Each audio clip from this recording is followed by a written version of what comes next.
لما بيتجوز أجنبية بيبقى أحن وأرق معاها، عشان هي كمان بتبقى أحن وأرق معاه، وبتعرف توصل له معلومة إن إحنا متشاركين. وهي المصرية ملهاش أب يعني، ما هي بني آدمة كمان ومشاعر وأحاسيس يعني، مش قالب طوب. بتحببه إن هو وهي بتطبخ وهو واقف معاها بيطبخ، بتحببه وهو بيبقى بيغسل، هي بتغسل مواعين وهو واقف معاها بينشف الأطباق. ما هي الأجنبية لو عملتهاش كده تقول لك تيك يور باك اند جو تو يور ماذر على طول، مفيش وقت. مش أم يا راجل أعمل إيه أنا معايا، هو أنا الخدامة اللي جابتها لك ماما؟ هي الأجنبية ممكن متقولكش كده، بس ممكن تقوم تعمل أكل لنفسها وتسيبك قاعد جعان زي البتاع، ما فيش وقت. ولا هتقولك قوم يا ولا ما تقومش حاجة، خليك خالص مكانك زي ما أنت. هي تقوم تعمل أكل نفسها وتاكل وأنت أولع بقى. ده اللي جايبكوا ورا، ده اللي جايبكوا ورا ده. وبعدين لو بتغلط في الست المصرية يبقى بتغلط في الست اللي ربتك، مش مامتك برضه مصرية ولا جايبها من بوركينا فاسو.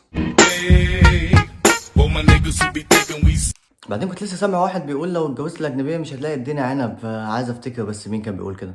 اوعى تفتكر ان انت لما تتجوز اجنبيه الحياه هتبقى لونها بامبي. إيه ده، هو أنتوا